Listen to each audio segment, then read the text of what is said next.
The winter lights of Manhattan glittered across the penthouse windows, casting long, cold reflections across the marble floor. Lillian Mercer stood barefoot in the glow, one hand resting on her 6-month pregnant belly, the other clutching her phone like it was the last lifeline holding her together. She had spent the past year believing her life was finally steady, married to Grant Beaumont, the CEO with the perfect smile, the perfect charm, and the perfectly rehearsed promises. Tonight, she would learn those promises were made of glass. The evening had begun quietly enough. Grant texted that he would be late again, something about urgent strategy meetings. She'd tried not to mind. She'd warmed dinner, poured cranberry juice into a crystal glass, and told herself he was stressed, overworked, carrying the weight of $1 billion company on his shoulders. But the silence in the penthouse grew heavier every minute he stayed away. When her phone buzzed at 9:14 p.m., she didn't expect anything unusual, maybe another excuse, maybe a reminder to save him dessert. Instead, it was an automated security notification addressed to her old corporate email. She hadn't used that account since she stepped back from work because of her high-risk pregnancy, yet the system still recognized her as a former risk analyst. She almost ignored it. Almost. Her thumb hesitated before she tapped the message. A video file downloaded. Executive Lounge, floor 73, 7:02 p.m. She frowned. There was no reason she should be receiving this. And yet the file opened. The screen filled with the dim, polished interior of the executive floor, dark wood, leather chairs, a panoramic window overlooking the Manhattan skyline. And then, 2 figures stepped into view.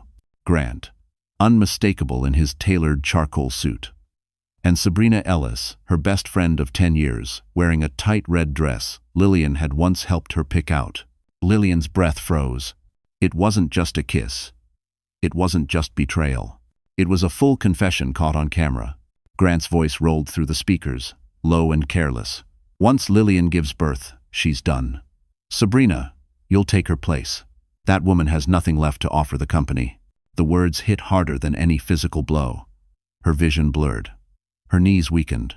The babies inside her shifted restlessly, as if sensing their mother's distress. She clutched the edge of the marble counter, fighting to stay upright, while the life she thought she had unraveled in seconds. The file kept playing. Sabrina laughed, a sound Lillian had heard through years of shared secrets and late-night talks. But tonight, it cut deeper than betrayal. "Are you sure she won't find out?" Sabrina murmured. Grant smirked. "Lillian is predictable, emotional, and pregnant. She won't question a thing." A wave of dizziness washed over Lillian. The room tilted. The skyline fractured. Then another notification appeared on her phone. A second file. A message from an unknown sender. "Lillian, you don't know the whole story. Meet me tomorrow, before it's too late." Her heart thudded violently, and that was the moment she realized the betrayal she saw might only be the beginning. Lillian Mercer had always been the kind of woman people underestimated. Soft-spoken, thoughtful, a listener more than a talker. The type of woman who remembered birthdays, who made soup when a friend was sick, who stayed late at the office so someone else could go home early.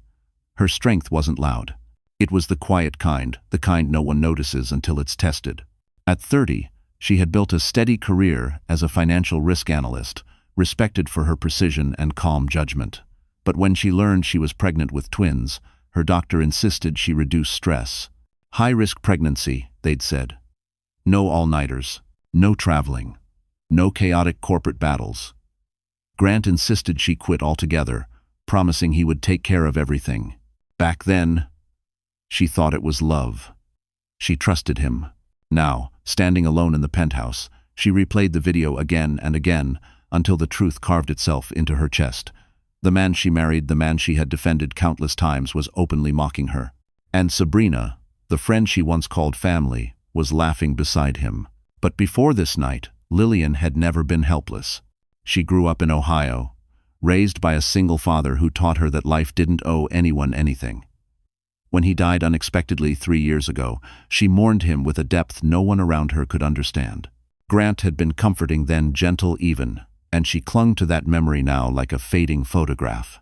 The woman she was before tonight believed in loyalty, in forgiveness, in giving people the benefit of the doubt, but the woman she was becoming right here, clutching her belly as two lives grew inside her, felt something shifting. A quiet snap deep in her chest, like the breaking of a thin thread that had been stretched too far. She walked slowly across the penthouse, past the white leather sofa Grant insisted on buying, past the glass dining table she always said was too cold, too sharp. Everything here belonged to Grant, his taste, his image, his world.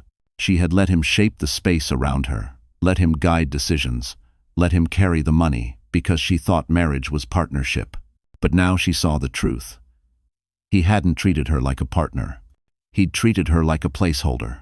The babies kicked lightly, two small thumps beneath her palm, as if reminding her she wasn't alone, even now.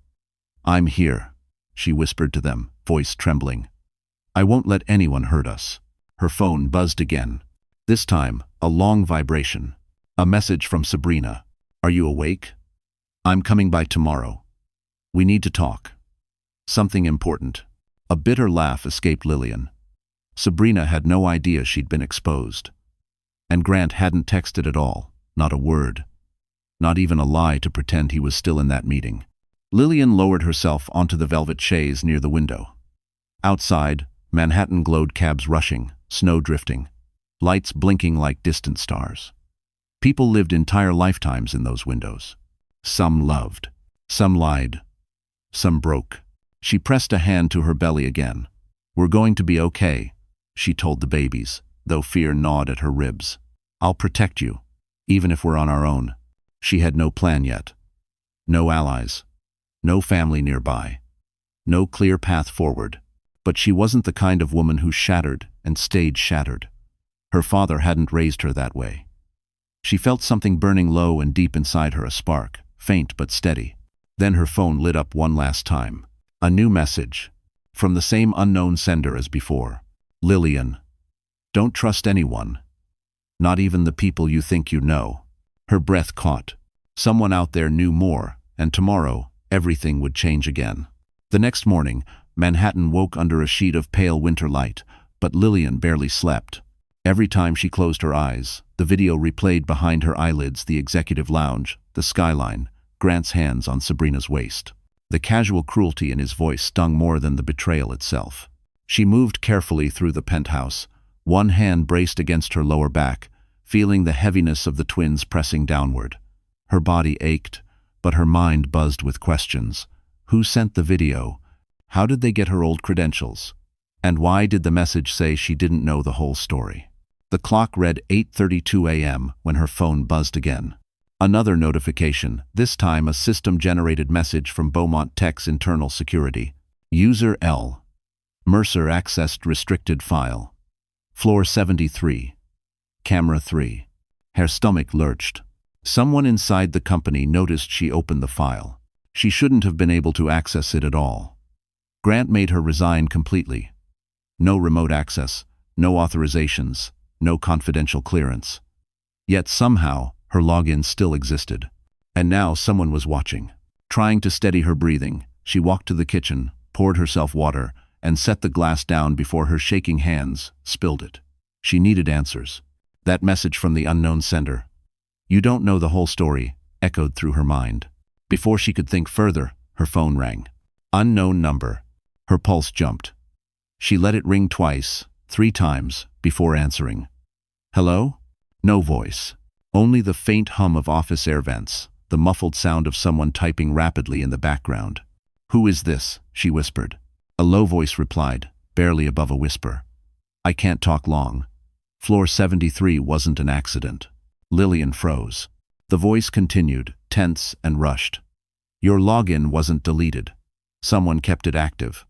Someone who wanted you to see what happened last night." "Why?" she asked. "Because this goes deeper than an affair." The line crackled. Footsteps echoed near the caller. He lowered his voice further.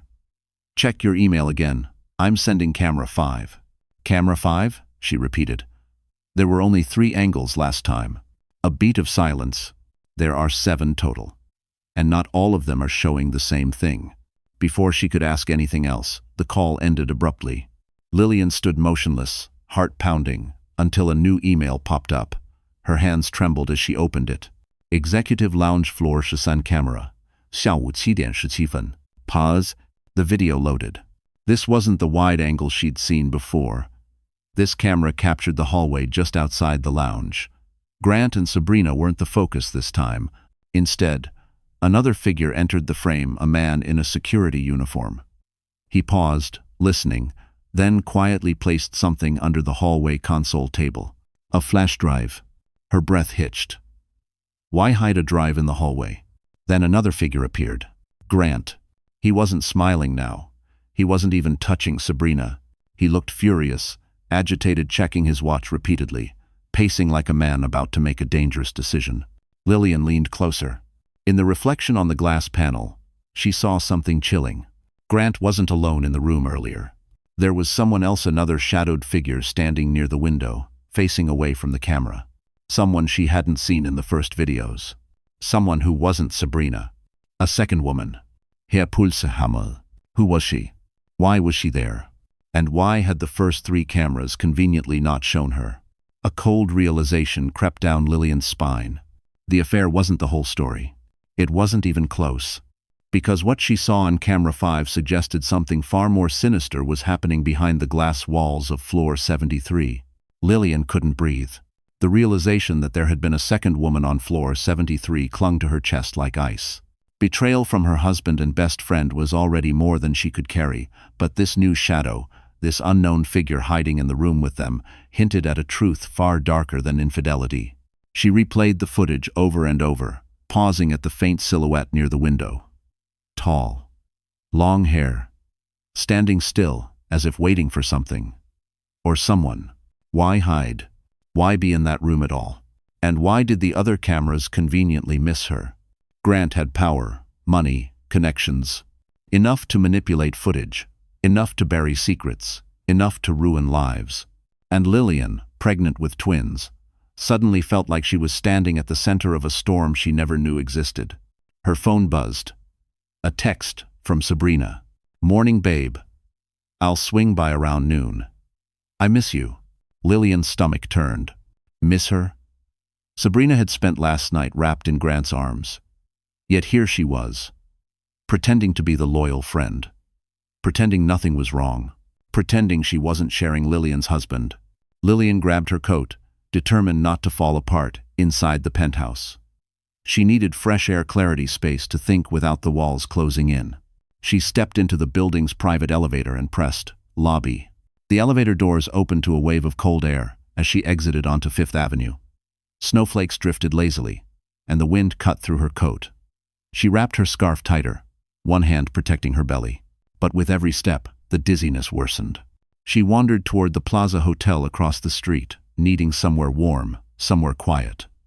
The revolving doors whooshed open as she stepped inside, welcomed by golden lighting and the faint scent of orchids. She took a seat near the lobby fountain, trying to steady herself. Her phone vibrated again. Another message from the unknown sender. You're not safe in that penthouse. Grant is planning something today.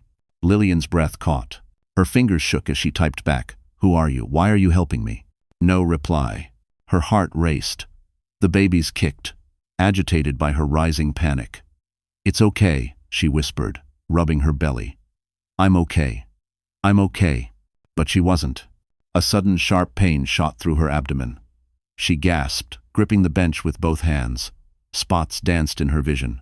The room tilted. Conversations and footsteps blurred into a distant hum. Ma'am, are you all right? A concierge asked, stepping closer. Lillian tried to answer, but another wave of pain crashed over her, forcing her forward. Her breath came short and fast. A cold sweat dampened her forehead. Not now. Not here. The baby's too early, this couldn't be happening. I just need a minute, she whispered, swallowing a sob. The concierge knelt beside her, concern deepening. Should I call an ambulance? No, she gasped. Just water, please. As he hurried off, she leaned back, staring at the sparkling chandelier above. Everything felt like it was slipping: her marriage, her security, her body. Then, from the corner of her eye, she noticed a man watching her from behind a marble column. Not approaching, not pretending to help. Just watching. Dark coat. Baseball cap. Too still. Too focused. Her pulse spiked. He wasn't a hotel guest.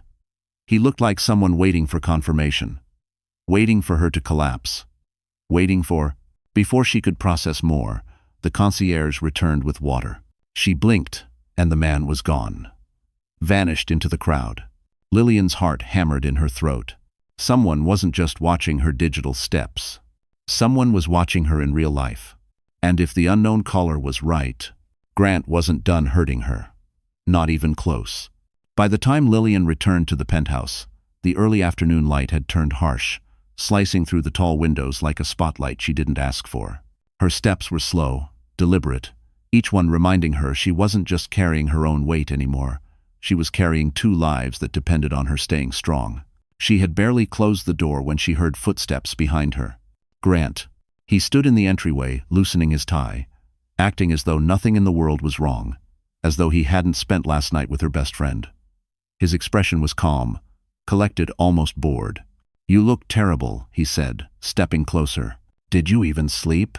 Lillian's throat tightened.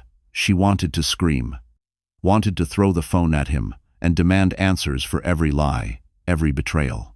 But the memory of the unknown man watching her at the hotel chilled her thoughts. She needed to move carefully. She needed to survive this. She swallowed hard. "We need to talk, Grant." He raised a brow. "About what?" She stared at him, really stared, and realized he wasn't nervous. Not even uneasy. He wasn't afraid of being caught, because he thought she had no power left. "I saw footage from floor 73, Lillian said quietly. "You and Sabrina.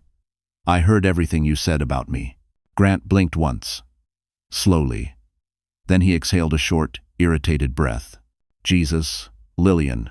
Not this again." Her hands trembled. "Again? You've been paranoid for months," he said, unbuttoning his cuffs like they were having a casual conversation. "It's pregnancy hormones.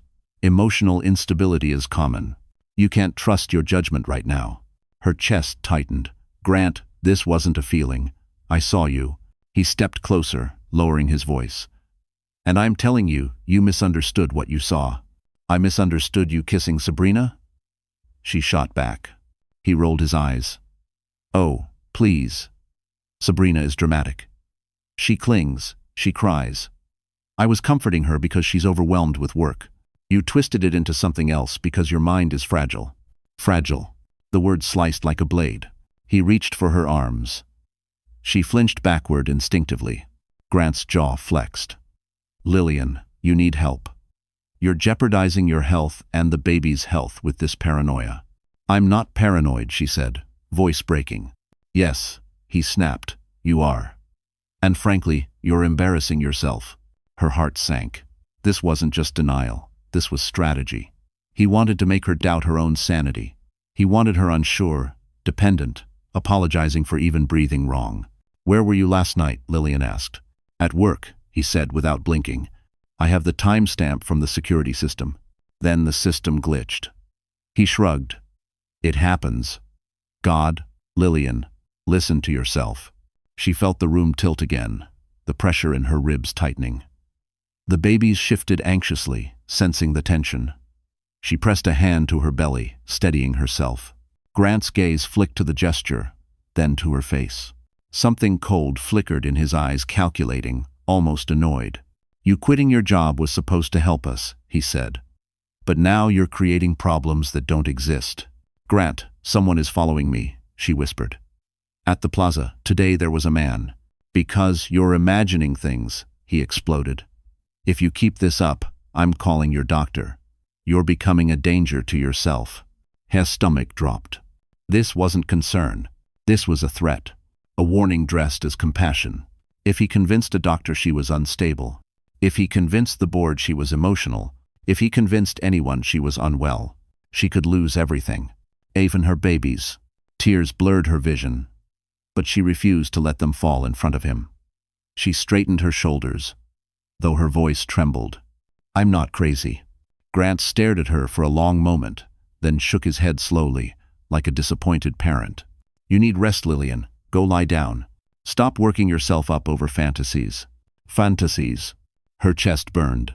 But before she could respond, Grant's phone buzzed. He glanced at the screen, lips curving into a faint smile. "Sabrina." Her stomach twisted. Grant pocketed the phone quickly and left the room without another word. And that was the moment Lillian understood. Grant didn't just want her silent. He wanted her powerless. The hours after Grant stormed out felt endless. Lillian moved through the penthouse like a ghost, every surface reminding her she lived in a museum curated by a man who never intended to share a real life with her. By mid-afternoon, snow began falling again thick, heavy flakes smudging the Manhattan skyline into a watercolor blur. She sat at the dining table, hands wrapped around a warm mug of tea she didn't drink. Her mind replayed Grant's words in an endless loop. Fragile, paranoid, embarrassing. Each word sharpened the edges around her heart. She knew pregnancy made her emotional, but not delusional. She had seen the footage. She had heard the words. Someone had confirmed there was more. A shadow in the room. A hidden flash drive. A man watching her in the hotel. A call warning she wasn't safe. 5 red flags each bigger than the last. She wasn't imagining anything. Her phone vibrated suddenly, jolting her from her thoughts. An email alert. From an unfamiliar corporate address. Subject: What you didn't see. Lillian's breath hitched. She opened it immediately. A short message appeared. You didn't get all the footage. I'm sending something. Don't show your husband. Attached was a zipped folder. Her heart hammered as she entered her old password. The file opened. This time, it wasn't a video. It was an email thread. Between Grant and Sabrina, 3 weeks old. Her stomach dropped as she scrolled. We can't move forward until she signs the medical consent forms. Don't worry, she trusts you. Just make her feel guilty enough. The board will accept the story once she's under care. Tell her you're worried. Say it's for the babies. Medical. Consent. Underkare. The words blurred.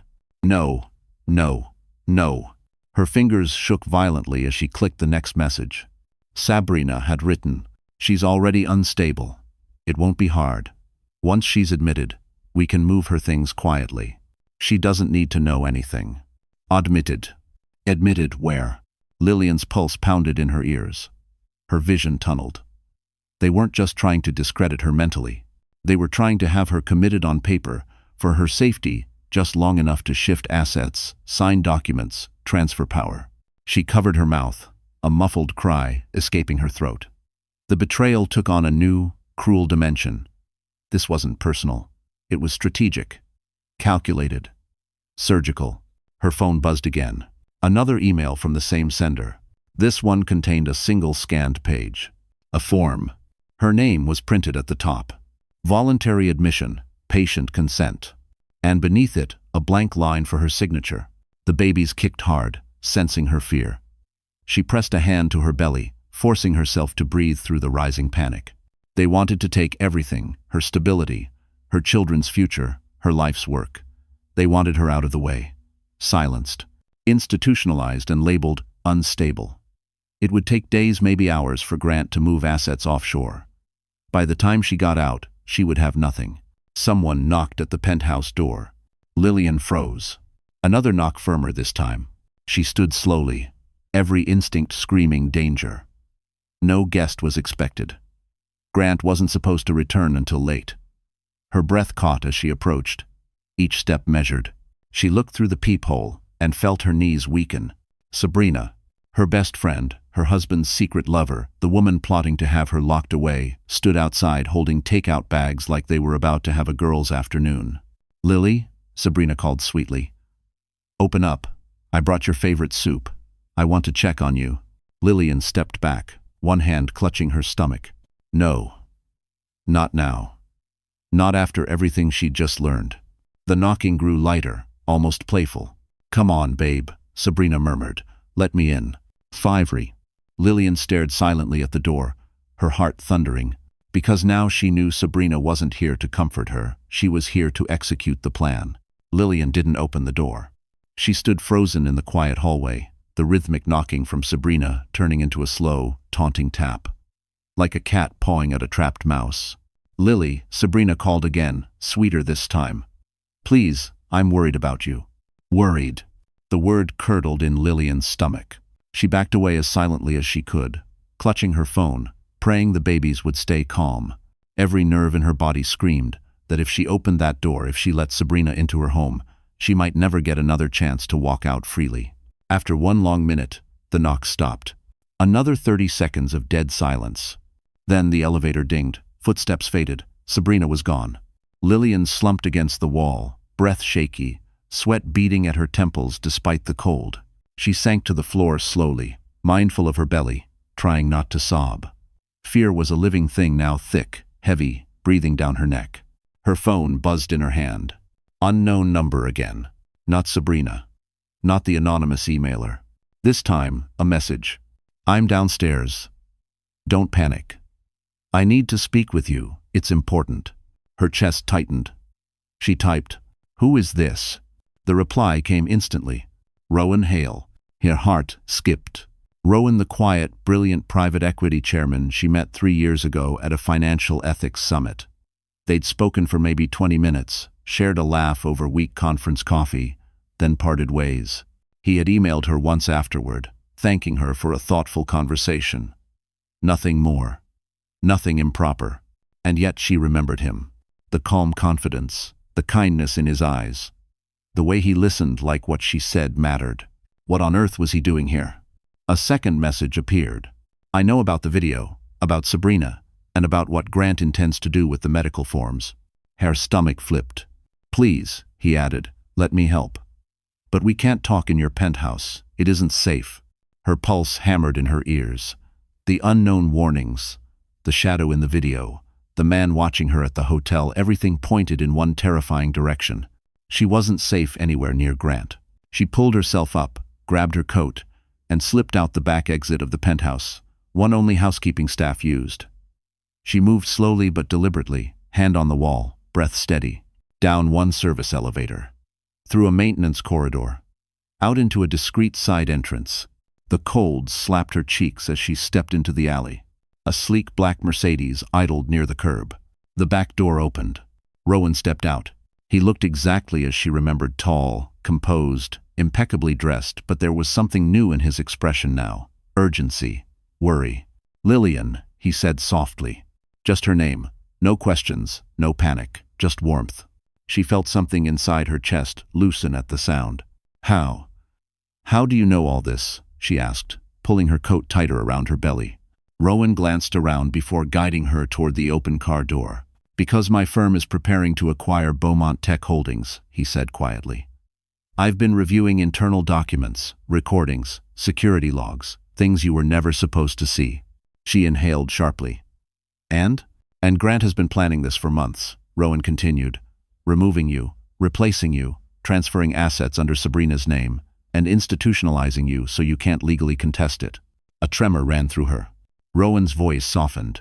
You're not imagining anything. You're not unstable. You're not fragile. You're being targeted. Her eyes burned. He stepped closer, his tone steady. I'm here because someone inside the company sent me the same footage they sent you. Someone who wants Grant exposed. They needed you to know before things went too far. Lillian stared at him, overwhelmed. Why help me? Rowan hesitated for the briefest moment. Then he said the truth. For years, she had watched Lillian drift through life without fighting for anything. It disgusted her. Who gets to live in a penthouse, wear diamond bracelets, be married to a CEO, and still act humble? Sabrina wanted all of it, and she planned on taking it. Her phone buzzed. A message from Grant. Come to my office, now. She smirked. He must have missed her already. Maybe he wanted another stolen moment behind locked doors. Maybe he wanted to discuss Lillian's declining mental state, because for the first time since the nightmare began, she saw a path that wasn't just survival, but escape. The Mercedes slid through Manhattan traffic with the smooth confidence of a vehicle driven by someone who knew exactly where he was going and why. Lillian sat in the back seat beside Rowan, her hands folded protectively over her belly, her heartbeat finally beginning to slow after hours of terror. For the first time since discovering Grant's betrayal, she wasn't alone. Rowan studied her carefully, not with pity, but with a seriousness that made her feel seen, really seen in a way Grant never had. We're heading to a corporate apartment my firm keeps on Park Avenue, he explained. Secure access, private elevator, no connection to your husband. Lillian nodded. staring out the window at the familiar city that suddenly felt foreign. "Rowan, what exactly did you see in those internal documents?" He didn't answer immediately. He seemed to be choosing his words carefully, aware that the truth could break her or strengthen her. "A pattern," he finally said. "A pattern that only makes sense if Grant was preparing to remove you completely from his life and from the company." Lillian's breath hitched. "What kind of pattern?" He turned slightly toward her. "Transfers disguised as executive restructuring. New accounts offshore. Sabrina listed unofficially as a strategic liaison. And then the medical consent forms. Those were the final piece." Lillian felt sick. "He said I was paranoid. That I misunderstood the footage." Rowan shook his head, voice steady. "You saw exactly what you were meant to see. And what you weren't meant to see were the documents that would allow him to take your children from you under the guise of protecting them from an unstable mother." Her blood ran cold. "He wouldn't." Rowan met her eyes. "He would. And he planned to." The truth landed like a punch to the chest. Her breathing hitched, and the twins shifted anxiously under her palm. She closed her eyes, fighting back tears. "Lillian," Rowan said softly, "you're safe now, but we need to act while he still believes you're home, silent, scared, and isolated." She opened her eyes. Something hardened inside her. A slow-burning ember of strength she'd forgotten she possessed. "What do we do?" she whispered. Rowan didn't smile, but there was approval in his eyes. "First, we gather everything you received, the videos, emails, forms. Then we secure them off-site. Grant controls too much of the company's infrastructure. If he suspects you're fighting back, he'll erase every trace." The car turned onto Park Avenue, gliding past tall glass towers and shimmering storefronts. Lillian took a deep breath. "Someone inside Beaumont Tech sent us both the footage. Why risk that?" Rowan lowered his voice. "Because they know Grant is dangerous. And because the corruption we're seeing isn't small. There are bribes, fraud, stock manipulation. Things a few executives want exposed, but only if someone else pulls the trigger. And that someone is me," Lillian said quietly. He nodded. "You're not just his pregnant wife. You're the one person he underestimated completely." They arrived at the private building.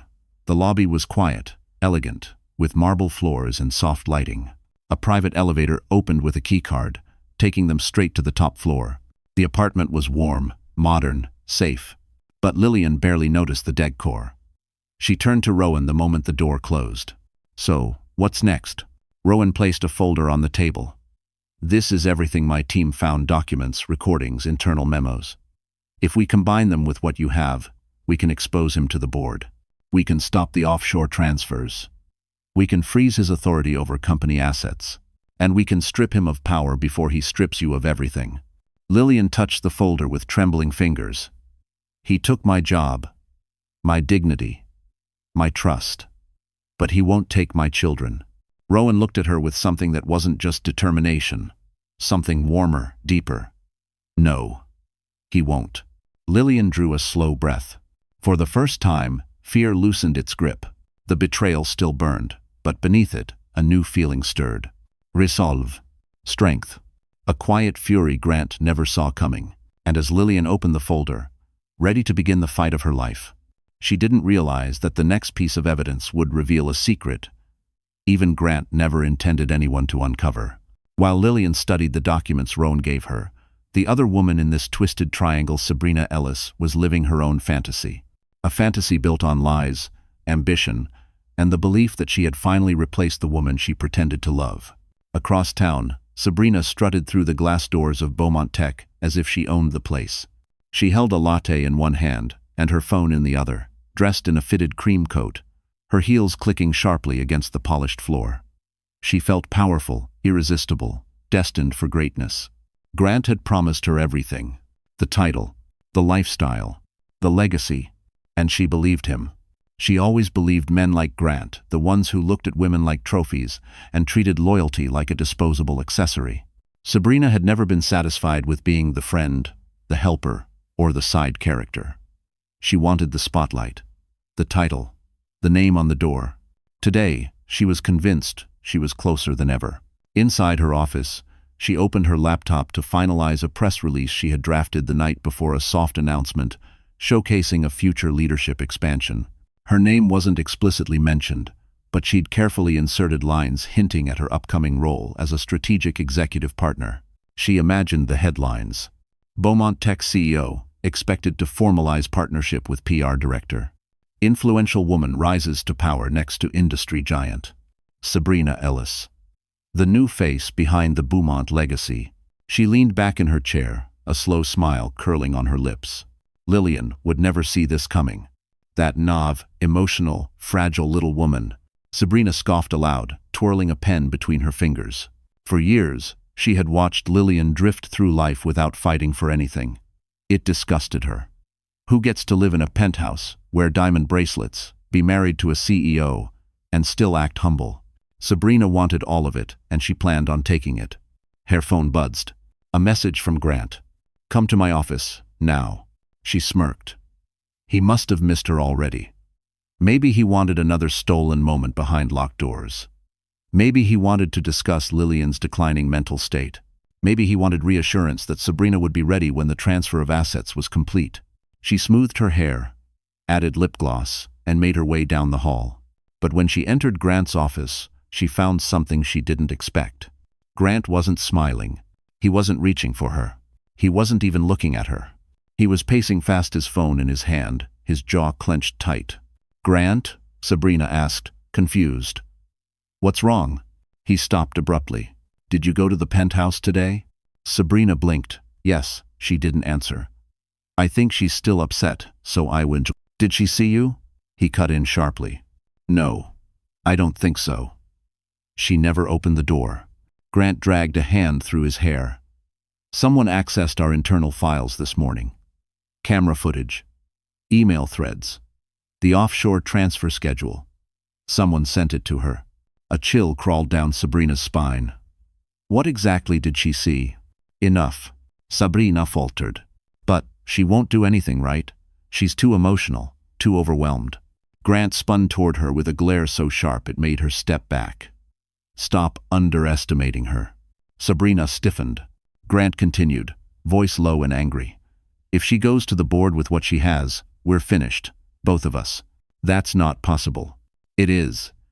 His tone snapped like a whip. "Our only chance is to get her to sign the admission forms before she gets a lawyer. Before she talks to anyone."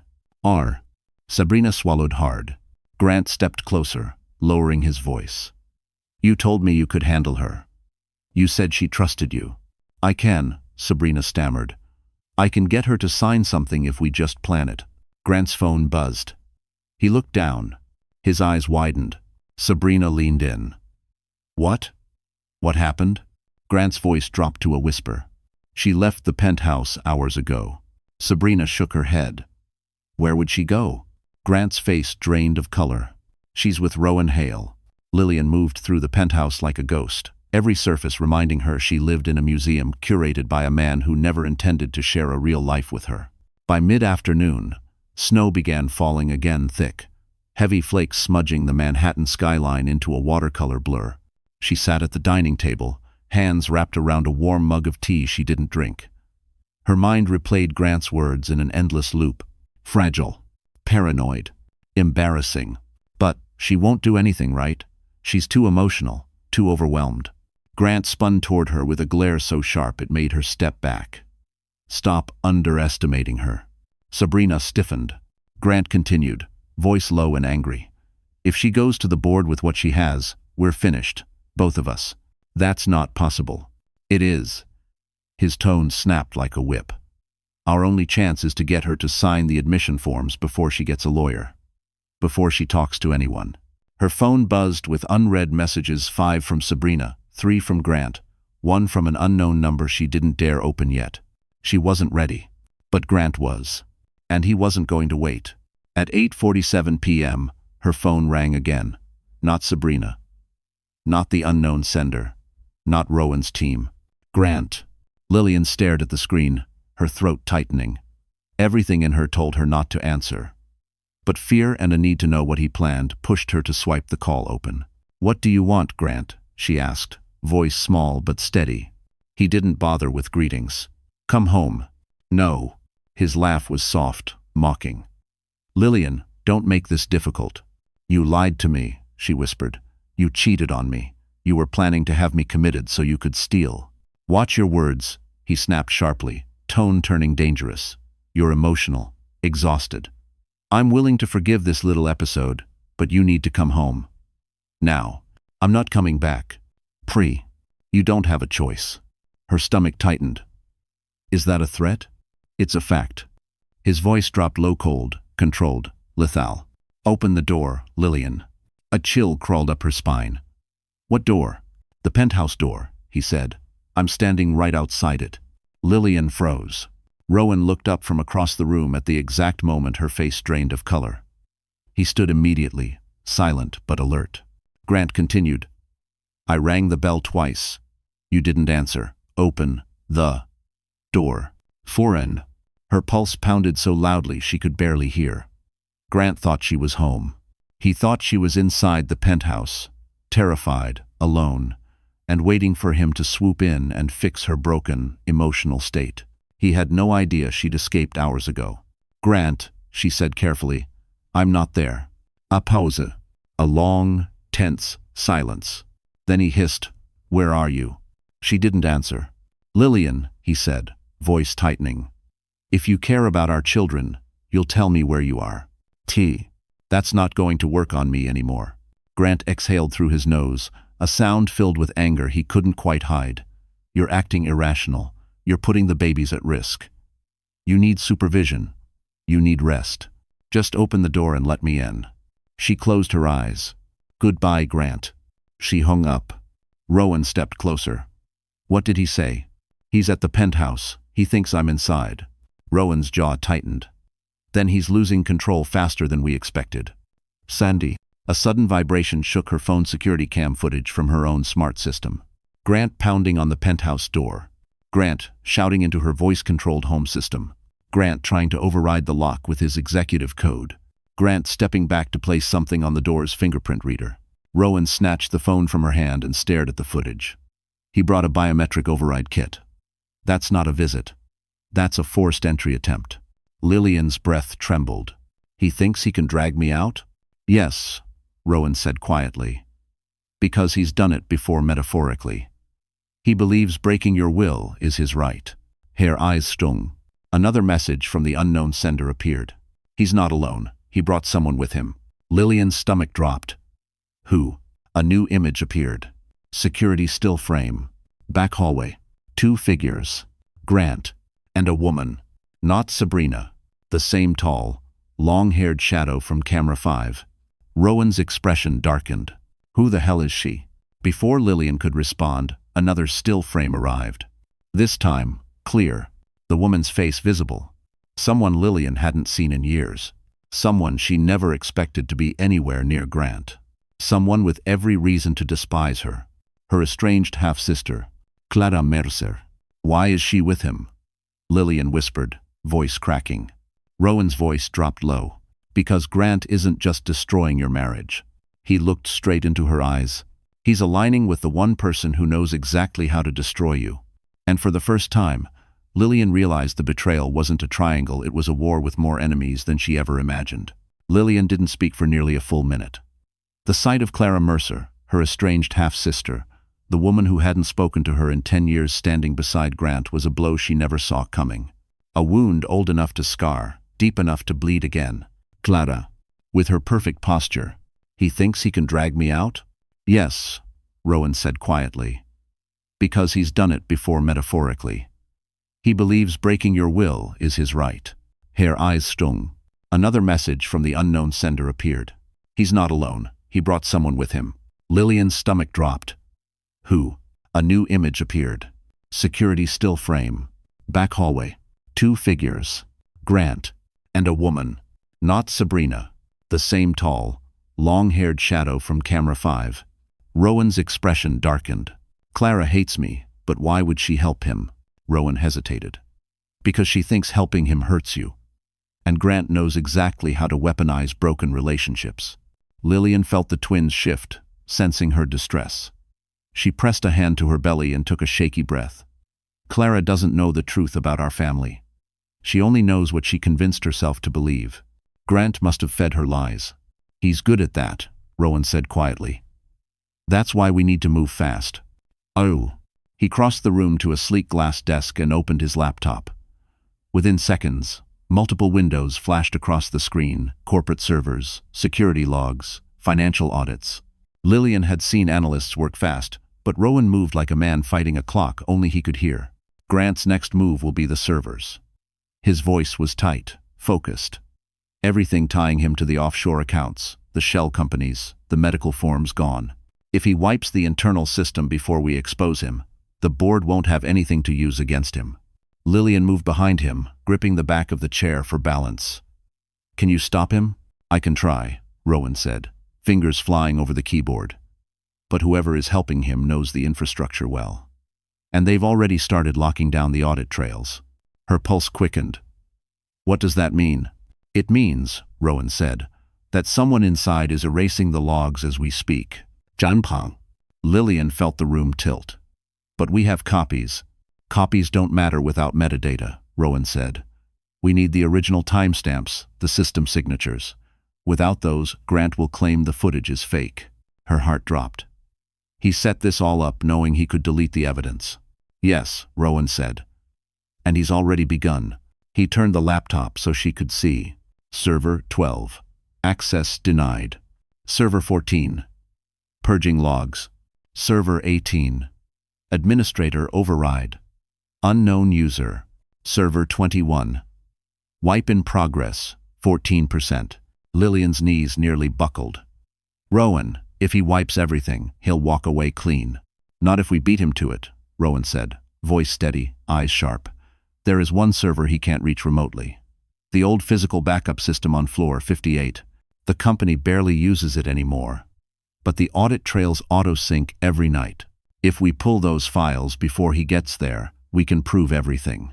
Lillian stared at him. You mean, go into the building? Rowan nodded. Tonight. Her breath caught. But Grant's there, and Clara, and God knows who else. We won't go near the executive floors, Rowan assured her. We only need the backup room. I can get us in. But, he hesitated. But what? She whispered. He met her eyes. You have to stay calm. Stress isn't safe for you or the babies. Son. A lump rose in her throat. Rowan. I don't know if I can do this. He stepped closer, lowering his voice. Yes, you can. You're stronger than you think. Grant underestimated you. Sabrina underestimated you. Clara underestimated you. His gaze softened. But I never have. Her breath quivered. Something warm, dangerously warm, moved in her chest. Rowan turned back to the screen. We have maybe 2 hours before the system resets. If that happens, all evidence is gone forever. Todo. Lillian exhaled shakily. Then we go. Just as Rowan shut the laptop, her phone buzzed again, a new message from the unknown sender. He knows you're not home, and he's coming for the backup files. Lillian's blood ran cold, because now the race wasn't just against the clock. It was against Grant himself. The drive to Beaumont Tech felt unreal, like a dream Lillian couldn't wake from. Manhattan's nightlights blurred past the windows, but her mind was locked on one truth. If they failed tonight, Grant would erase everything: her innocence, her future, her freedom. Rowan sat beside her in the back seat, unusually quiet. He wasn't a man who doubted easily, but the tension in his shoulders said enough. His team had secured an unmarked SUV, the kind corporate executives used when they didn't want to be seen. The interior smelled faintly of leather and cedar, grounding but cold. Lillian, Rowan said softly, turning toward her. We go in, we get the backup files, and we get out. No detours, no confrontation. She nodded, although her stomach twisted painfully. Grant will be there. Yes, but not on floor 58. He'll head straight to the executive server room on 73. That buys us time. And Clara. Lillian whispered. Rowan hesitated. Clara will follow him. She always follows someone who gives her purpose. The words stung, because they were true. The SUV rolled to a slow stop near a side entrance of the building, an employee-only access point. A cold gust swept in as the door opened. Rowan helped her down gently, mindful of her belly. You okay? He asked. Lillian steadied herself. I have to be. They entered the building through a hidden service corridor. Everything smelled of cleaning supplies and old HVAC systems. Rowan swiped a keycard, and the elevator opened with a metallic groan. Floor 58. Backup archive sector. The elevator ride felt endless. Lillian's heart thudded with each passing floor. She could almost sense Grant inside the building, the man who had controlled every part of her life until tonight. When the doors finally slid open, the hallway was dim, the light flickering slightly above them. Unlike the polished executive floors, floor 58 felt forgotten, cold concrete walls, old carpeting, doors labeled with fading metal signs. Rowan led her quickly toward a door marked Data Storage Restricted Access. He typed a code, swiped another card, then pressed his thumb to a biometric pad. The door clicked open. Inside, the air was cold enough to make her shiver. Rows of servers hummed steadily in the dark. The room felt like the heart of the building, a place no one paid attention to until they needed something buried or resurrected. Rowan moved with practiced efficiency, heading straight for a workstation. The audit sync runs at midnight, he said. If we copy the files before then, we'll have everything Grant tried to delete. Lillian hovered beside him, hands trembling. Are you sure we're ahead of him? Rowan didn't look up. I hope so. Just as he inserted a drive, her phone buzzed. A text. From the unknown sender. Leave now. Someone is coming. Lillian's breath hitched. Rowan. He held up a hand. 30 seconds. I just need. But footsteps echoed down the hallway. Slow, heavy, purposeful. Rowan's head jerked up. Get behind the server rack. What about you? She whispered. I'll stall if I have to. No. But it was too late. The footsteps were getting closer. Lillian slipped behind the tall metal rack, crouching even though the motion compressed her belly painfully. Her hand flew to her mouth to stop a gasp. The door opened. She knew that voice instantly. Grant. Why the hell is this door unlocked? He snapped. Rowan stepped forward calmly. You're not supposed to be here, Grant. Grant's footsteps halted. Rowan Hale. What a surprise. You're not wiping anything, Rowan said, his voice firm. Grant laughed softly. You think you can stop me? I own this company. You don't anymore, Rowan replied. Their voices grew colder, sharper. Lillian tried to control her breathing as her body trembled. The babies shifted again, restless. Then another voice entered the room. Clara, are you sure she's not here? Her half-sister asked sharply. Lillian's heart slammed so hard she thought the sound might give her away. Grant replied. She's hiding somewhere in this building. I can feel it. Rowan stepped between them and the servers. You'll have to go through me first. Grant scoffed. Gladly. A tense silence. Then Clara said something that chilled Lillian to the bone. Don't worry, Grant. I know exactly how to flush her out. By mine. Lillian pressed a hand to her belly, fighting the panic clawing up her throat. Because Clara Mercer never made a threat she didn't intend to carry out, and she wasn't leaving this building without finding Lillian. Lillian pressed her back against the cold metal server rack, praying the humming machines would drown out the frantic rhythm of her heartbeat. Every instinct in her body screamed danger, but the twins shifted inside her as if urging her to stay absolutely still. On the other side of the rack, Clara Mercer stepped farther into the room. Her heels clicked sharply against the concrete floor, the sound slicing through the dim space like a blade. Clara always had a presence sharp, polished, impossible to ignore. Tonight, she carried it like a weapon. Lillian is here, Clara said, her tone crisp, confident. I know her better than she thinks. Lillian's throat tightened. No, Clara didn't know her. Clara knew the version of Lillian she had invented. The one who stole affection. The one who stole opportunity. The one Clara blamed for their father's choices. Rowan stepped between Grant and the server racks. You two need to leave. Now. Grant let out an amused breath. Why? Are you hiding something in here, Hale? Rowan didn't budge. You're obstructing a federal-level audit, and you know it. Grant scoffed. You don't scare me. You should. Rowan replied calmly. Clara stepped closer to Rowan, her eyes narrowing. Move, or I'll make you move. Clara, Rowan warned, this isn't your fight. Oh, but it is. Clara's voice slid into something venomous. Everything she's done has been my fight. Grant smirked, folding his arms.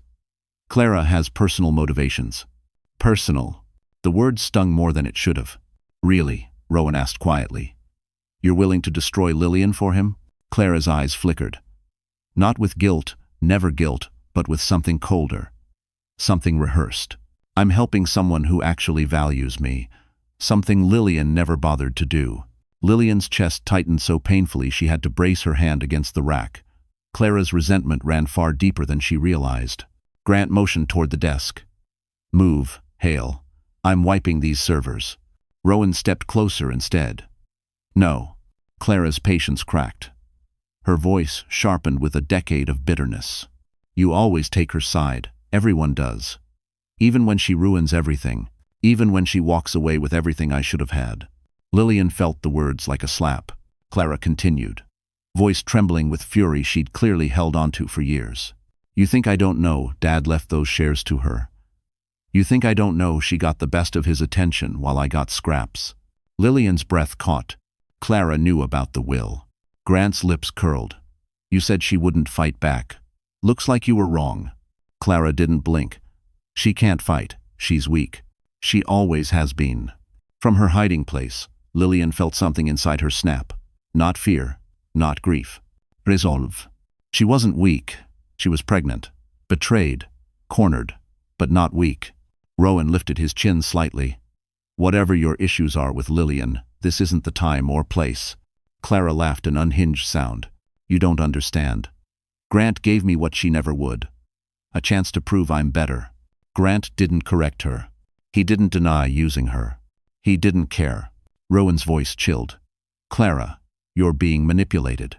But Clara stepped closer to the servers, scanning the aisles like a predator. Lillian, she called into the silence, voice echoing off the concrete walls. I know you're here. Come out, and this will be easier. Lillian pressed a hand to her belly, fighting the rising panic. Her babies shifted, restless. Clara continued, taking slow steps deeper into the room. You were always the coward. Always hiding behind someone Dad, Grant, now Rowan. Her footsteps grew louder. Closer. Dangerously close. Rowan's voice cut through the tension. Clara, enough. But Clara ignored him. We end this tonight, she whispered. Right then, one of the servers beeped loudly, a sync alert Rowan had triggered earlier. Grant's head snapped toward the sound. What the hell was that? Rowan stiffened. Nothing. But Grant stormed toward the rack, and Clara followed. Lillian's breath hitched. They were only feet away now. Seconds away.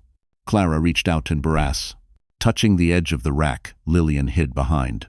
And in that suspended moment, with one thin metal sheet separating her from two people who wanted to ruin her life, Lillian realized hiding was no longer an option. Lillian didn't remember making the decision to step out from behind the server rack. Her body moved before her mind caught up, driven by a force deeper than fear, something fierce, ancestral, protective.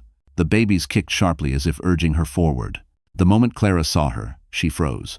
For one long, electric second, everyone in the room stared at Lillian, trembling, pale, breath uneven, but standing. Standing when Grant expected her broken. Standing when Clara expected her terrified.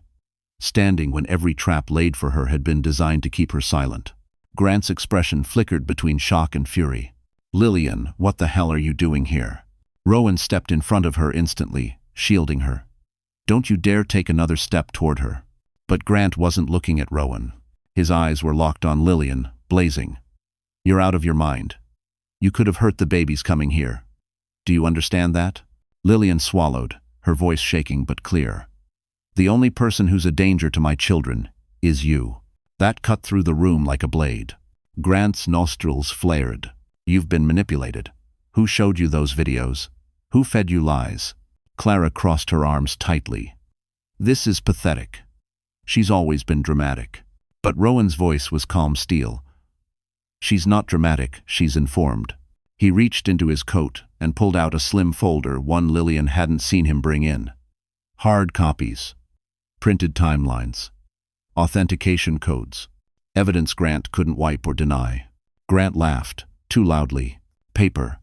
You think paper is going to save her when she's clearly mentally unstable? Rowan didn't blink. It's not for her. He held the folder up, and the main security door swung open behind them. 3 members of the executive board stepped inside, escorted by Rowan's team. Their expressions were grim, watchful, already knowing more than Grant wanted them to.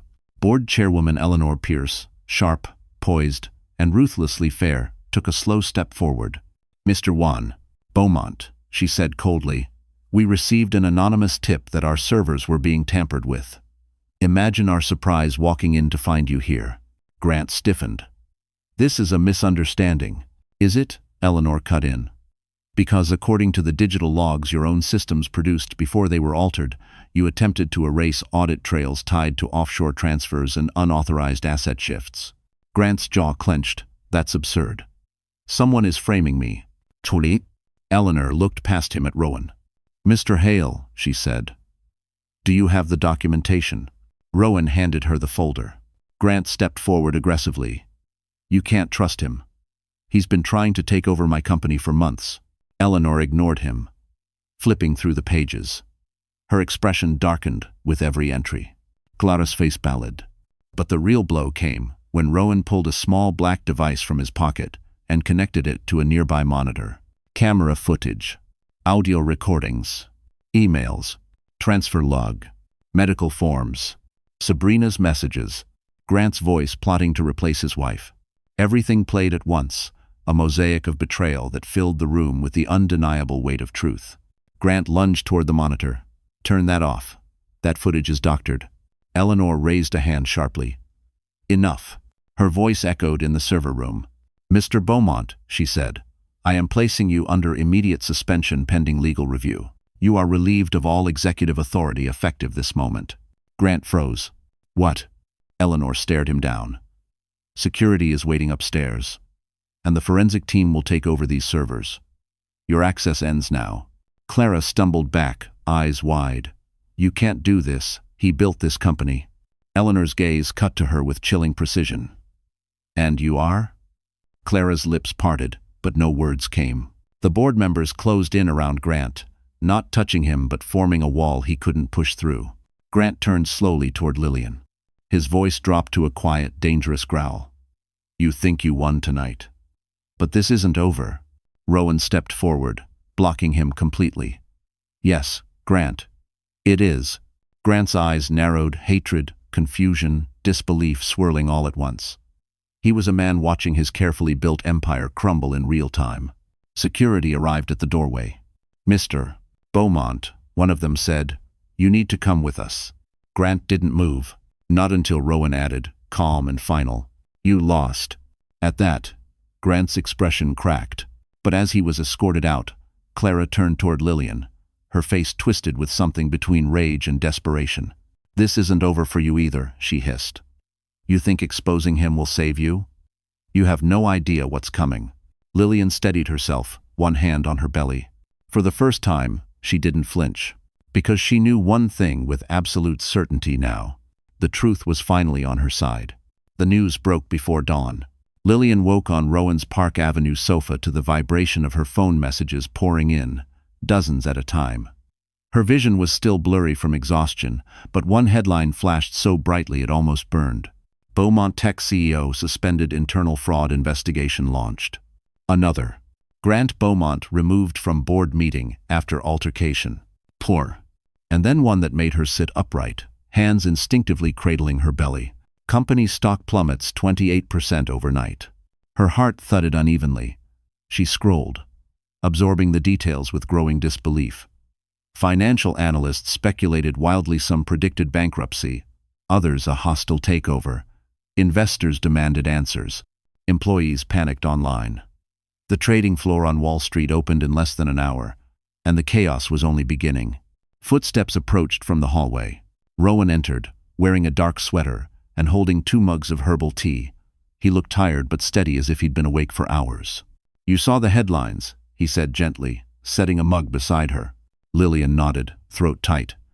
"Everything is falling apart." "It needed to." Rowan sat beside her, voice calm. "Rot has to be exposed before something healthy can grow." She looked down at the screen again, pages of red numbers, falling stock, frantic articles. I never wanted the company destroyed. You didn't destroy it, Rowan said. Grant did. Your evidence only revealed what he'd been hiding. Lillian swallowed hard. They're blaming me in the comments. Rowan leaned closer, reading the screen over her shoulder. Some comments praised her bravery. Many questioned her motives. Some called her unstable. A few accused her of trying to take down a powerful man. The cruelty stung, even when she knew better than to trust strangers' opinions. Rowan took her phone gently from her hands. Don't read that garbage. People lash out when they don't know the truth. The board will speak publicly once the investigation begins. She exhaled shakily. What happens next? Rowan studied her carefully, like he was weighing how much truth she could bear. The stock will keep dropping. Investors will demand accountability. Grant's assets will be frozen during the investigation. And Sabrina, well, she's losing her leverage by the second. 2-1. That name made Lillian's shoulders tense. She hasn't contacted me since last night. She won't, Rowan said. Not now that Grant has fallen. People like Sabrina only fight when they think they're winning. Lillian drew in a breath, trying to steady herself. But beneath the swirl of fear and exhaustion, something else pulsed quietly inside her. Justice. Not complete, not final, but real. She had exposed the truth. Her phone buzzed again, this time, a text from an unknown number. Not the anonymous ally. A new one. Sabrina. Lillian, please. We need to talk. Urgent. Lillian's stomach twisted. She showed Rowan the screen. He frowned. Ignore her. She's panicking because her future just collapsed. Should I block her? Yes. Lillian hovered her finger over the button, then hesitated. But what if she knows something else? Something that could hurt me?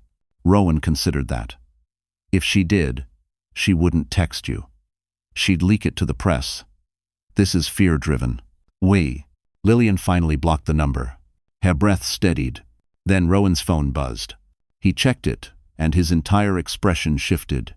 Serious, grim, focused. What happened? Lillian asked, dread crawling up her spine. Rowan turned the screen toward her. It displayed a live stock ticker. Beaumont Tech dropped another 15% in 10 minutes. Her heart plummeted. That's catastrophic. It's worse than catastrophic, Rowan said. It's triggering automatic liquidation protocols. Lillian's brows furrowed. Meaning, Rowan said slowly, the company will be forced to sell off assets. And as one of the top shareholders officially, you will be pulled into every legal, financial, and public fallout. Her breath caught. But I didn't do anything wrong. That doesn't matter. Rowan said softly.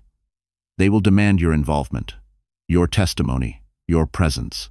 Lillian pressed a shaking hand to her belly. Stress tightened her ribs again. I can't handle more stress. The babies. Rowan moved instantly, kneeling beside her. Hey, listen to me. You are not alone in this. I will protect you through every step. Her eyes burned, not with fear this time, but something warm and unexpected. Rowan placed a steady hand on hers. You exposed the truth. But now the real storm begins. Just then, a news alert pinged loudly on both their phones. Grant Beaumont to hold emergency press conference, claims he was set up. Lillian's blood ran cold. Because if Grant was speaking publicly, he wasn't coming to confess. He was coming to bury her. Lillian didn't realize she was holding her breath until the sound of Grant's name on the television snapped something loose inside her. Rowan quickly muted the screen, but the headline lingered in the air like poison. Grant Beaumont to speak at noon. Noon. 2 hours from now. 2 hours until he rewrote the truth in front of the world. Lillian pressed a hand to her belly, trying to steady herself. But the room tilted for a moment. A sharp, hot pain bloomed across her abdomen. Lillian? Rowan moved toward her instantly. Sit down, slowly. I'm fine, she whispered, forcing a breath. I stood up too quickly. But Rowan wasn't convinced. He guided her to the sofa, kneeling until he was eye level with her. Tell me exactly what you feel. Janbai. She tried to explain the tightness, the pressure, the way her heartbeat pulsed in her throat. But her voice faltered, trembling. It's just stress. It'll pass. Rowan gently took her hand, his thumb brushing over her knuckles. Stress can induce early labor in twin pregnancies. You cannot push yourself right now. Tears stung her eyes. I didn't ask for any of this. I know, his voice softened. But you're not fighting alone anymore. He moved to grab her a glass of water. While he was gone, another alert buzzed on her phone. Lillian reached shakily for it. This time, it wasn't from the press.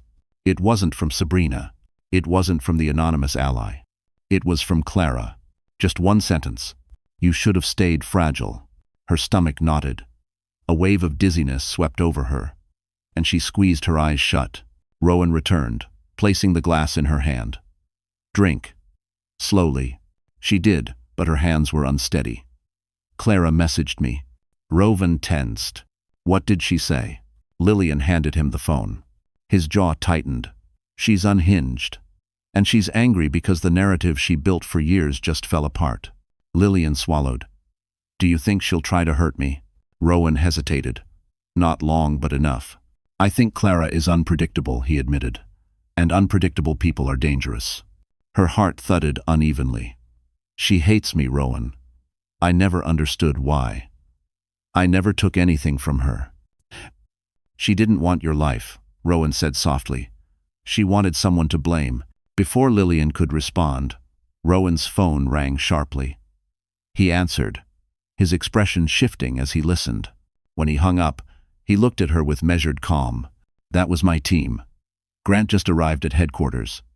He brought legal counsel. And... Rowan paused. He brought your doctor. Lillian froze. My what? Why? Because he's going to claim you're unstable and need medical intervention, Rowan said. He's going to frame everything as the desperate behavior of a woman in a compromised mental state. Lillian's breath hitched. So he's still trying to institutionalize me? Yes, Rowan said quietly. The press conference isn't about clearing his name. It's about discrediting yours. She felt panic clawing at her ribs. Rowan, if he gets in front of those cameras, he'll destroy me. Not if we get ahead of him. Rowan stood, moving with urgency. We need someone credible to counter him. Someone who knows the truth. Someone the public will trust. Lillian blinked through the fog of panic. Who? Rowan hesitated again, just long enough for her to know this wasn't a simple decision. There is one option, he finally said. But it comes with risk. Lillian swallowed. Tell me. Rowan held her gaze. Your father's attorney. The only man who knew about the shares, the will, and the mental health clauses Grant was trying to misuse. If he speaks publicly, Grant's narrative collapses. Hope flickered inside her. Faint, fragile, but real. Where is he? Rowan exhaled slowly. Not here. He retired to Maine 2 years ago, and he hasn't practiced since your father passed. So we call him. We tried, Rowan said. He doesn't answer unknown numbers. And convincing him to come forward, that will take more than a phone call. A wave of fatigue washed over her. Rowan, I can't travel. Not like this. Pi? You won't have to, Rowan said quickly. I'll go. Her heart stopped. Rowan, no. What if something happens while you're gone? His expression softened. Nothing will happen.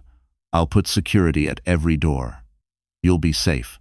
And bringing him back might be the only way to stop Grant before he ruins everything. She trembled, torn between terror and trust. Another contraction-like pressure tightened across her belly, sharper this time. Rowan moved toward her again, alarm breaking through his calm. Lillian? Talk to me? Her breath hitched. It hurts more than before. Rowan's eyes darkened with concern. The world blurred for a moment. And as the pressure built, a single chilling realization hit her. If her body gave out now, Grant would win without lifting another finger. The pressure in Lillian's abdomen sharpened into something new, deeper, heavier, wrong. She clutched the edge of the sofa, her breath catching. If he speaks publicly, Grant's narrative collapses. Hope flickered inside her.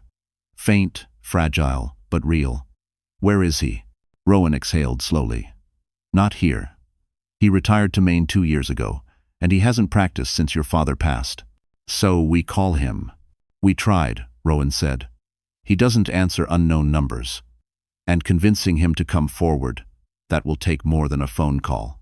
A wave of fatigue washed over her. Rowan, I can't travel. Not like this. Rowan's voice was firm, unwavering. I know a private OB team who owes me a favor, completely separate from Grant's network. She blinked through tears. But the press conference, there will be others to handle Grant, Rowan said. Right now the priority is you and the babies. Her chest tightened not from pain this time, but from something softer, something frighteningly tender. She wasn't used to someone choosing her first. Another contraction struck, sharper than the last. Rowan stood instantly. I'm calling the medical team. Don't move. He stepped into the hallway, speaking quickly into his phone, voice tense but controlled. Lillian's hands trembled as she reached for the couch arm. Panic rose in her throat, heavy and choking. The babies. Her children. They weren't due for 10 more weeks. Grant's threats echoed through her mind like poison. You're unstable. You're jeopardizing the babies. You need supervision. No. No. No. She forced herself to breathe through the tightening, remembering something her father used to tell her as a child during thunderstorms. In a storm, you breathe slow. Storms love, panic it feeds them. She inhaled shakily, exhaled slowly. Again. When Rowan returned, he knelt beside her. They're 5 minutes away. Just hold on. She nodded, gripping his hand. I'm scared. He squeezed back gently. I know. But you're not doing this alone. Vi. The front door buzzed 2 short beeps, a signal Rowan's building used for secure guests. A moment later, 3 medical professionals entered, a private obstetrician, a neonatal nurse, and an EMT. They worked quietly, efficiently, setting up portable monitors. The doctor, a silver-haired woman with calm eyes, knelt beside Lillian. I'm Dr. Sharon Adler. We're going to take good care of you, sweetheart. Deep breaths. Shenning. They placed monitors on her belly, checked the fetal heart rates, and assessed her contractions. Finally, Dr. Adler spoke. You're contracting, but you're not in full labor yet. It's preterm stress response, but we need to stop it before it progresses. Can you? Rowan asked. Dr. Adler nodded. We'll administer medication to calm the uterus and oxygen to stabilize the babies. She hesitated. But she cannot be under extreme emotional stress. One more severe spike might trigger real labor. Lillian bit back tears. Grant's press conference, he's going to say things. Lies. Dr. Adler exchanged a quick glance with Rowan. Then don't watch. Don't listen. Your body cannot distinguish danger from fear right now. The nurse fitted an oxygen mask gently over Lillian's face. Cool, clean air flowed in. Slowly, the edges of her panic softened. Rowan hovered nearby, his expression unreadable, something between fury and worry. You're safe, he said quietly. She blinked at him through damp lashes. I don't feel safe. You will, Rowan replied. I'll make sure of it. He stepped outside the room briefly to speak with Dr. Adler. Lillian overheard fragments. Her husband is dangerous. Stress-induced contractions. Keep her off public radar. Temporary relocation to the Hamptons estate. When he returned, he knelt again, gentler this time. Once you stabilize, I'm moving you somewhere. Grant can't find you. Somewhere quiet. The Hamptons, she whispered. My family's private home, Rowan said. Security gate. Private clinic access piece. A soft warmth bloomed in her chest. You'd do that for me? Rowan held her gaze. I told you this time, you're not fighting alone. The contractions slowly eased. The baby's heart rhythm steadied on the monitor. Relief swept through her, fragile but real. Then her phone lit up on the coffee table. A live broadcast thumbnail. Grand Beaumont. Emergency press conference. Starting now. Her breath caught. Rowan reached over and turned the screen face down. Don't, he said softly. Let him talk. Let him lie. The truth is already unfolding. Focus on breathing. Focus on staying here. With me. Lillian closed her eyes, inhaling slowly. The storm wasn't over, not even close. But she wasn't collapsing this time. Because now, for the first time, someone was fighting for her while she fought for her children. For the first time in hours, the apartment felt still. The medical team finished stabilizing Lillian and moved quietly to the far side of the living room, packing their equipment. Soft beeps from the fetal monitor filled the silence, a rhythmic reminder that the twins were holding steady. Lillian lay back against the pillows, Exhaustion wrapped around her like a heavy blanket. Her breathing had evened out, but her hands still trembled from the aftershock of fear. Rowan sat on the edge of the sofa beside her, watching her with a careful intensity. A man who measured every breath she took. "You're past the danger window," he said gently. The contractions stopped. She nodded weakly. "What about the press conference?" Rowan's jaw tightened. "You don't need to know right now." "That's not an answer." He hesitated, then sighed. He denied everything. Blamed you. Claimed you were mentally unstable and being manipulated by a jealous investor. Her chest constricted. "He used my pregnancy?" "Every chance he got," Rowan replied. "But don't panic. Most reporters didn't buy it." "How do you know?" Before Rowan could answer, a sudden vibration buzzed on the kitchen counter. Lillian's phone, face down where Rowan had left it. Rowan reached for it to silence the alert. But the screen flashed a name, neither of them expected. Unknown. One new video file received. Lillian's pulse fluttered. It's him. The anonymous sender. Rowan brought the phone back carefully, but didn't open the video yet. "Are you strong enough to watch this?" She swallowed. "I need to." He exhaled and tapped the notification. A grainy video loaded security footage from a parking garage, time-stamped 30 minutes earlier. Grant stood beside a black SUV, talking to someone off camera. His voice echoed faintly. Then the camera panned, and Lillian's blood turned to ice. Clara stood there wild-eyed, frantic, whispering sharply. "You didn't tell me she had evidence. You said everything was under control." Grant grabbed Clara's arm hard enough to make her flinch. "Get your act together. If Lillian shows the board anything, you and I both go down." Clara hissed back. "I didn't agree to go to jail for you. I wanted her gone, not my life destroyed." Grant stepped closer, voice dangerous. "You're in this whether you like it or not." The camera zoomed in. Someone was filming with intent. Clara jerked away. "I'm done, Grant. Fix it yourself." Grant grabbed her wrist again. "You're not going anywhere." The video cut out abruptly. Lillian stared at the blank screen, breath shaking. He grabbed her. Rowan placed a calming hand on her back. "This shows coercion, and it proves Clara's involvement wasn't voluntary." Lillian shook her head. "Clara still hates me." "Yes," Rowan said softly. "But hate is different from crime. She won't go down quietly. This is turning into a war between them now." Before she could respond, another message flashed. "You known. We need to meet. Tonight. Before they find me." Lillian's heart skipped. "He wants to meet us." Rowan frowned deeply. "Absolutely not. We have to," Lillian insisted. "You almost went into early labor," Rowan said firmly. "You're not leaving this apartment." "I don't have to leave," she whispered. "We can bring him here." Rowan froze. The medical team glanced at them uneasily. "That's even worse," he said finally. "We cannot let a stranger walk into this apartment when we don't know who he is." But Lillian had already typed a reply. "Where are you?" The response came instantly. "I'm across the street. Black coat, gray scarf. Watching the entrance." Lillian's breath caught. She lifted her gaze toward the tall windows. And there across Park Avenue stood a figure exactly as described, leaning against a lamppost, face obscured by the bright winter lights. Rowan followed her line of sight, his posture tensing like a coiled spring. "That's him," Lillian whispered. "The person who's been protecting me." Rowan rose slowly, controlled, dangerous. It could also be a trap. Lillian shook her head. "Why warn me? Why send evidence? Why save my career? He's been helping me since the beginning."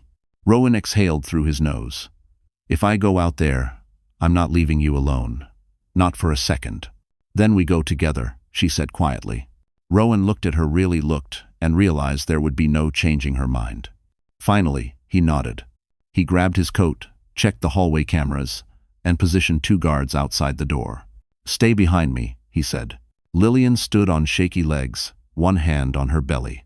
They walked to the private elevator. The doors opened. The cold air hit them the moment they stepped outside. Across the street, the mysterious figure pushed off the lamppost and began walking toward them. And as he stepped into the glow of the streetlight, Lillian finally saw the face of the man who had been protecting her from the shadows, the man who knew the darkest secret of Grant Beaumont's life. The man in the gray scarf stepped into the circle of streetlight, and for a moment time seemed to fold. Snow dusted his shoulders, clinging to the coarse wool of his coat. He stopped 3 feet from Rowan and Lillian, lifting his hands slowly, palms open, a gesture of peace. "I'm not here to hurt you," he said, voice calm but heavy with things unsaid. Lillian blinked hard, recognition flickering like a fragile flame. She knew that voice. "Evan?" she whispered. Evan Hart, Grant's former financial analyst. A quiet, brilliant man who had left the company a year ago with no explanation. A man who vanished from the corporate world overnight. Rowan stiffened. "You worked under Beaumont." Evan nodded once. "Until I realized what he was capable of." The wind picked up, carrying the distant hum of traffic along Park Avenue. Lillian held her coat tighter around her belly. "You're the one who's been sending me the footage." "Yes," Evan said. "And the emails. Why warn me? Why send evidence? Why save my career? He's been helping me since the beginning." Rowan exhaled through his nose. "If I go out there, I'm not leaving you alone. Not for a second." "Then we go together," she said quietly. Rowan looked at her, really looked, and realized there would be no changing her mind. Finally, he nodded. He grabbed his coat, checked the hallway cameras, and positioned 2 guards outside the door. "Stay behind me," he said. When I confronted him, he threatened to ruin me. At first I didn't think he meant it. Until my fiancée lost her job. Lillian felt her breath catch. "He targeted her." Evan nodded, pain tightening his jaw. "Her department suddenly received an anonymous complaint that she falsified her credentials.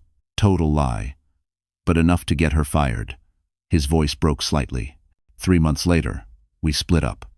She blamed me. Grant took everything from me without touching a dollar. Rowan's jaw hardened.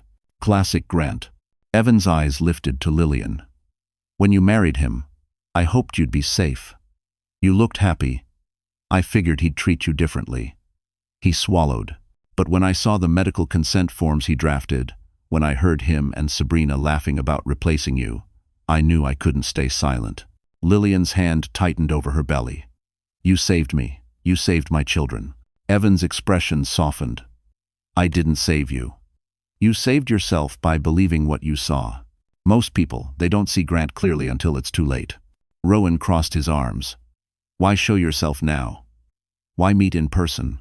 Evan stepped closer carefully, respectfully. "Because I have something I couldn't risk sending electronically. Something Grant doesn't know I copied." Rowan's eyes narrowed. "What is it?"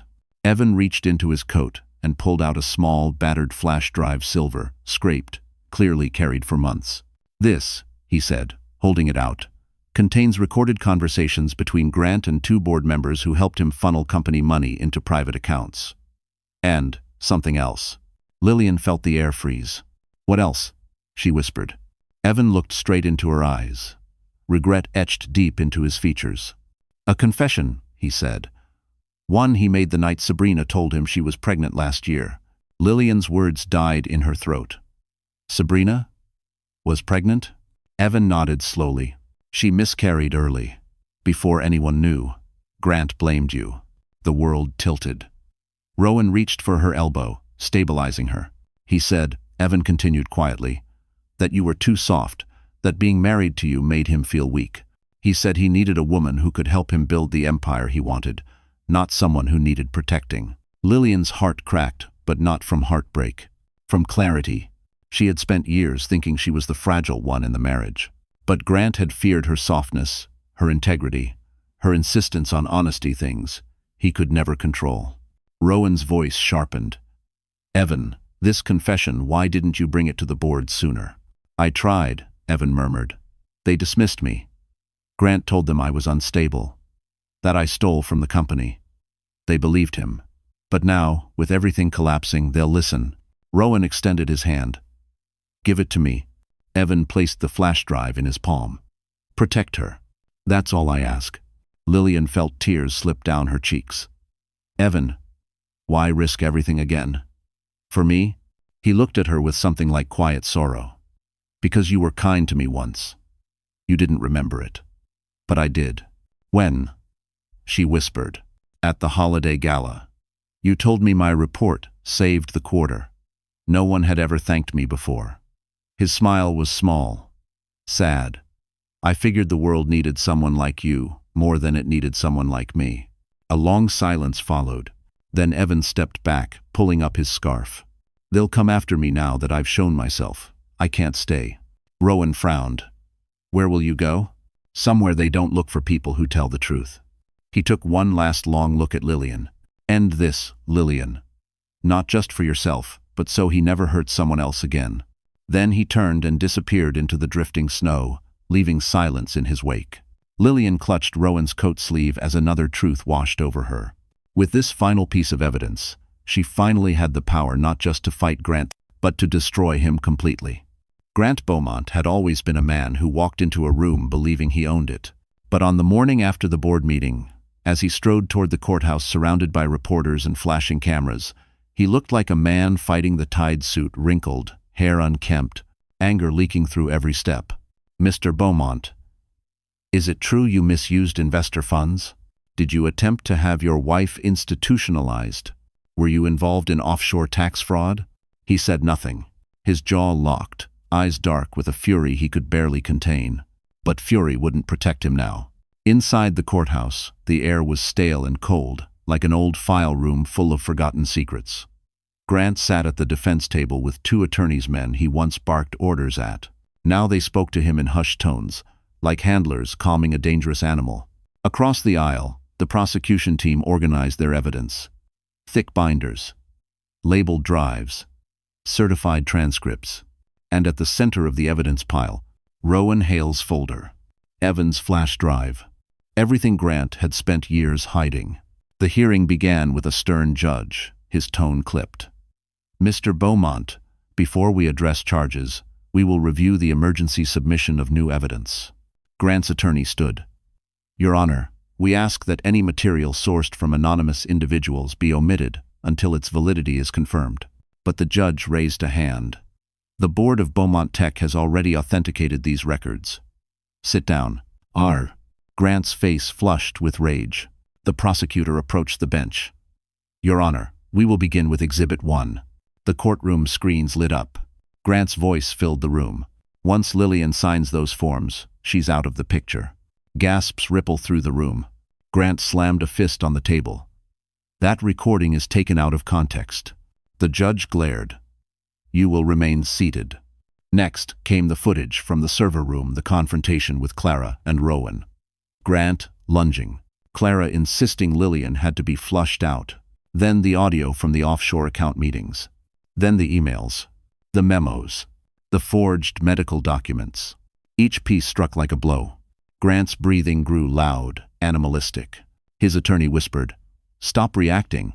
You're making this worse." But Grant wasn't listening. He wasn't hearing anything except the sound of his empire collapsing. When Sabrina's messages appeared on the screen, her plotting, her panic, her complicity, Grant jerked upright. That little traitor, he spat. The courtroom froze. The judge's expression hardened. Mr. Beaumont, if you speak out of turn again, I will remove you. But Grant wasn't a man who could be contained anymore. His ego was bleeding out in real time. You think she's innocent? He barked. You think Lillian didn't manipulate everyone? She was weak. She was unstable. I saved her. Tomid. The prosecutor stepped forward smoothly. Your Honor, I request this outburst be entered into the record demonstrating a pattern of coercion and emotional manipulation consistent with the charges. Grant lunged again, but his attorney grabbed his arm. Sit down before you bury yourself, he hissed. But Grant had already buried himself. In the back of the courtroom, reporters typed furiously. Cameras clicked. Every word, every movement, streamed live to millions. Then came the final blow. The judge lifted a document. This is your wife's medical file, the one you altered. This alone carries 5 felony counts. Grant's face drained of all color. He sank into his chair, deflated, defeated. The fight bled out of him. The judge closed the file. Bail is denied. You will be held until formal charges are delivered. Grant gaped. You can't do this. I built that company. No, the judge said. Your wife's father built it. And she saved it. 2 officers approached. Grant's voice cracked, angry, desperate, pathetic. You think she won? You think she deserves anything? She'll fall apart without me, she always does. But no one believed him anymore. He was escorted out in handcuffs, and as the heavy courtroom doors slammed shut behind him, Grant Beaumont finally understood the truth. The only man he had truly destroyed was himself. The winter sun dipped low over Manhattan, casting a soft golden haze through the windows of Rowan's Park Avenue apartment. For the first time in months, silence didn't feel threatening. It felt like breathing again. Lillian sat curled on the sofa, one hand resting on her belly, watching the twins shift gently beneath her skin. They were calm today, so calm, it almost felt like they understood that the storm had finally passed. Across the room, Rowan prepared tea, moving with the quiet confidence she'd come to rely on. He wasn't hovering the way people did when they saw her as weak. He was simply present, solid, safe. The knock on the door startled them both. Rowan stiffened immediately. "Stay here, I'll check." But when he opened the door, surprise flashed across his face. "It's her," he said softly. "Clara." Lillian's breath caught. Her half-sister stepped inside cautiously, looking nothing like the sharp, polished woman who once hunted her through a server room. Clara's hair was pulled back in a loose knot, cheeks pale, eyes rimmed with exhaustion, as if she'd aged years in a few days. "I won't stay long," Clara said quietly. "I just needed to say something." Rowan glanced at Lillian. She nodded gently. He stepped back, giving the sisters space. Clara approached slowly, wringing her hands. "You were right. About everything. Grant lied to me, used me, fed me stories until I didn't know what was real." Lillian's voice was soft. "Clara, I never wanted to fight with you." Clara let out a broken laugh. "I know. That's the worst part. You never fought me, and I kept finding reasons to hate you." She swallowed hard. "Dad wasn't perfect, but he didn't choose you over me. I just couldn't stand seeing someone get the life I thought I deserved." Lillian's eyes stung. "You deserved love too." "When?" Clara nodded, tears spilling freely now. "I know that. I just didn't know how to stop being angry." She reached into her coat and pulled out a folded paper. "This is the statement I gave the DA. I told them Grant coerced me, but I also told them what I did willingly. I'm not running from it." Lillian took the paper gently. "Clara, this isn't all your fault." "No," Clara whispered, voice trembling. "But some of it is, and I'm going to face it." They stood there in aching silence. Clara wiped her cheeks. "I don't expect forgiveness. I just wanted you to know. I'm sorry." Lillian stepped forward, heart trembling. She wrapped her arms around her sister. Clara stiffened, then collapsed into the embrace, clutching her tightly. Rowan looked away, giving them privacy, but there was a softness in his eyes that hadn't been there before. When Clara finally left, Lillian sank onto the sofa, overwhelmed. Rowan sat beside her. "You okay?" She nodded, wiping her eyes. "I needed that more than I realized." He handed her the tea. "You deserve peace." She met his gaze, something warm blooming in her chest. "And what about you? Do you get peace after all this?" He hesitated. "Peace isn't what I want most." Her heart fluttered. "Then what do you want?" Rowan looked at her with a tenderness that made her breath catch. "You," he said simply. "Not because you need saving, but because you learned how to save yourself." Life. Lillian felt tears rise, gentle ones this time, healing ones. She leaned her head against his shoulder, letting the warmth of him settle into her. For the first time in what felt like years, she wasn't bracing for impact. She wasn't fighting for air. She wasn't waiting for the next betrayal. She was safe. She was free. She was loved quietly, deeply, without condition. Outside, the city lights flickered to life, reflecting against snow-dusted streets like a promise. A new beginning. Her beginning. Lillian whispered, almost to herself, "It's finally over." Rowan shook his head lightly. "No," he murmured, brushing a strand of hair from her face. "It's finally beginning." She smiled, the kind of smile that comes after surviving a storm and discovering dawn. And as she rested her hand over her twins, feeling the soft flutter of life beneath her palm, Lillian knew this was the ending she had earned, and the future she finally deserved. All right. So the story has finally come to an end.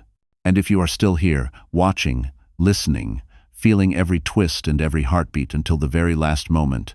Then something in this journey touched you. Maybe gently, maybe painfully, maybe in a way you didn't expect. What Lillian went through isn't just fiction. It's a mirror of something many people face in silence: betrayal, fear, losing yourself, and then slowly finding the strength to rise again. The Stoics used to say, "The obstacle is the way," and Lillian's whole life proves it.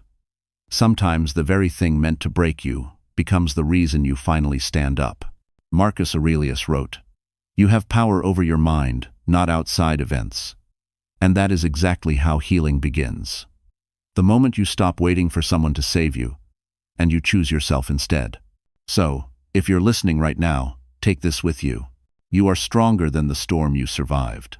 You are worth more than the person who broke you. And your ending can also be your beginning. If this story touched your heart even a little, don't forget to like, share, and subscribe so we can keep walking through these stories, and maybe through life, together. You're not alone.